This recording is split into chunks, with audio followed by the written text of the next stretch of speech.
Hey everyone, this is Megan and I'm here with my 20-second process video. This is the second part of my Easter mini album from 2013. So I'm just showing you the pictures and the supplies that I'm going to be using today. And this is actually a pretty mixed media heavy layout for these two pages here. So I started ripping up these book pages and I'm gonna glue them down on both sides. Here I'm running to get some water to mix in with my glue, so it takes me a second to do that.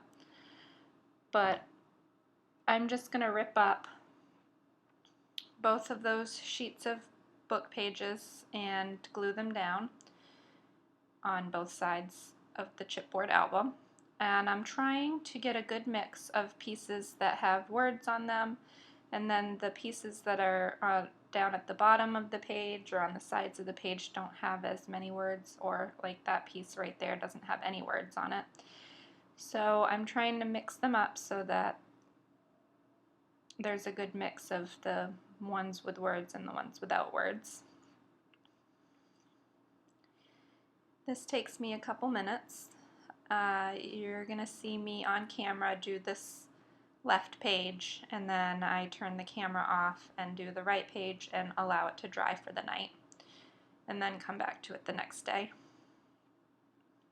When I first started these two pages, I thought that I was going to use pattern papers to do it, and when I started to pick out the colors that I wanted to use, I just couldn't find the pieces that and any pieces of paper and embellishments and things that looked good together in my mind. So I just went in a completely different direction and said, you know, I'm going to get messy with this one, which is fun sometimes. I don't do a lot of mixed media, but I do find that it's fun when I do it, so this was a nice change for me.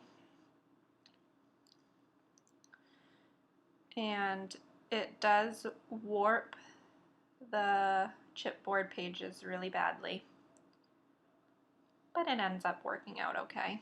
I just unbent them. Some of the pieces of paper came off a little bit when I bent them the opposite way, but not enough that it was falling apart or anything, so it worked out all right.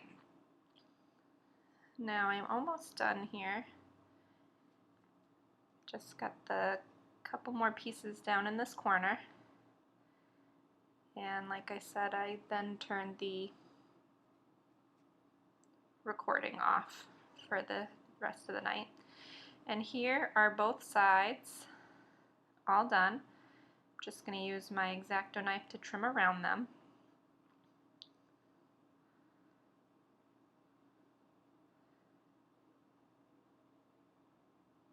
And then I'm going to use my hole punch to punch out the holes.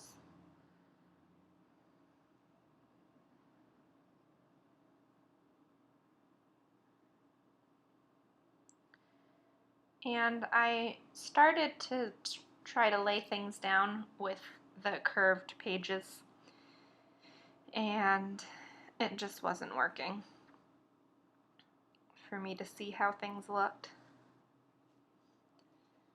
So I'm going to take the pages and uncurl them.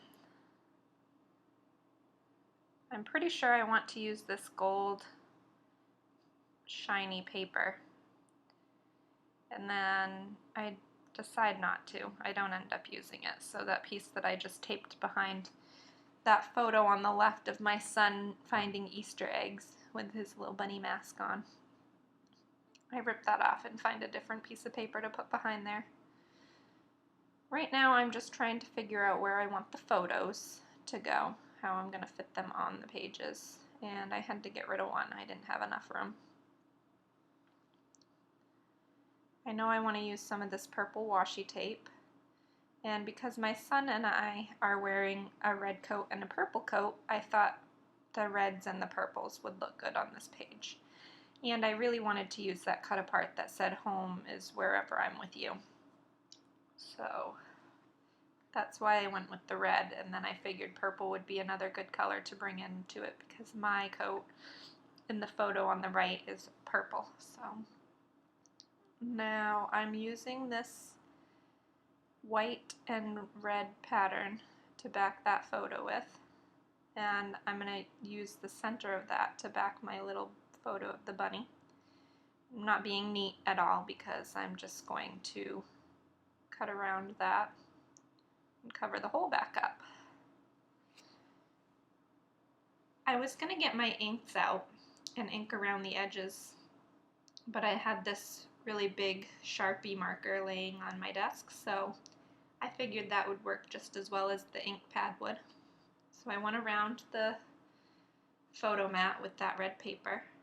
This is where I'm unbending the pages, and I decided to go around the outside edge with that red marker again.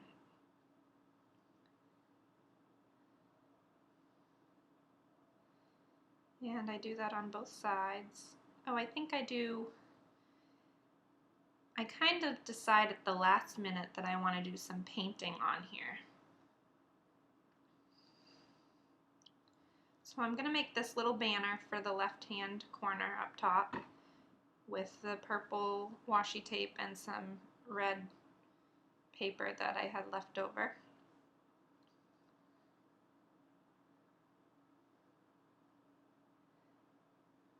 And then I'm going to decide that I need more on this page behind the photo. So this is where I start by trying out a couple of my markers. I'm testing to see if the dark purple or the light purple would match better. And I go with the light purple, but then I realize that I have this paint that I just bought a couple weeks ago. That's pretty much the perfect color, so I decide to go with that instead. And I'm just going to mark around the edges where I want the paint to show and paint like a border frame type of thing. Pretty messy. I'm not trying to be neat at all here. I want it to look messy, so there, and that doesn't take too long to dry, so I just set that aside and get started on the other page. And it's basically the same process for this page. I'm backing the photo with that red and white pattern, and then I'm going to go around both of the photo mats with that red marker.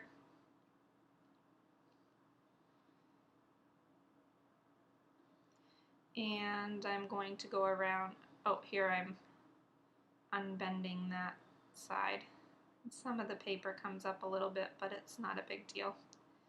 And I'm going around the edge on here with that red marker.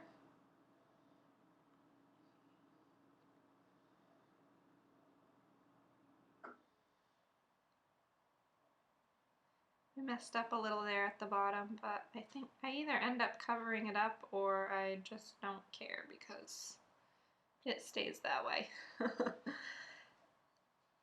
So I'm arranging the photos so they fit on there. Oh, and the paint on the left side's dry now, so I'm adding a little bit of that washi tape to that paint frame. And I'm going to glue the photo down now, or tape the photo down.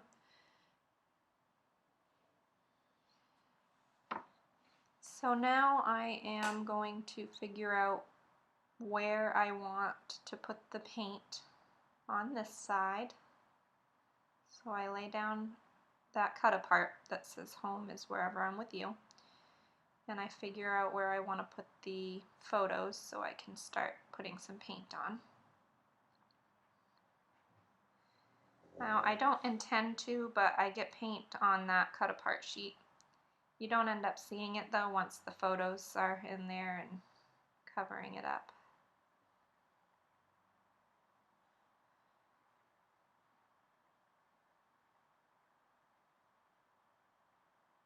Just marking the edges where I want to see the paint. And I got it on that side too, on that cut apart, but like I said, you can't really tell once the photos are on there, so it's fine.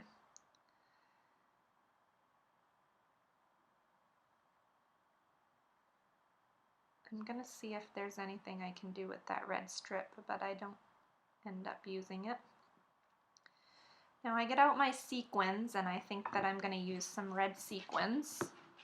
So I'm picking out some different sizes, all in red.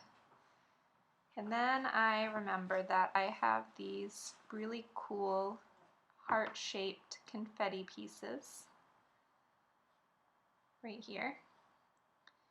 So I'm going to pick out a few of those, and then I also have those little star gems. There's some purple ones on there. There's 4 purple stars. So I'm picking out some hearts. I think 3 hearts on each page, yeah, and then 2 stars on each page. And I'm going to use my glossy accents to glue that down on the left side. 1 heart up by the banner and 2 down at the bottom of the photo in the corner. And then 1 star at each cluster. And I think by now the other side is dry, so I can glue down my photos and put the hearts and stars on that side as well. And I use a purple ink pen to do a little bit of journaling, and I add on a sticker of a baby chick, I think, on the left side. You'll see it in a second anyways. Yep, right there. So that is all for this layout, and I'll show you the up-close photos at the end. And I still have 2 more pages to do plus the back cover. So I think I'm going to do all 3 of those in my next video, so this will be a 3-part mini album. And then I have a couple more layouts to finish up this kit that I'm working on, and I'm really ready to be done with it. So I'm going to do a Kill-A-Kit video, a couple more layouts, a Kill-A-Kit video, and then I'm going to start on another project. I'm not quite sure what yet, so hopefully you've enjoyed the Easter mini album that I'm putting together, and I hope you'll join me for some more layouts. Thanks so much for watching. Bye!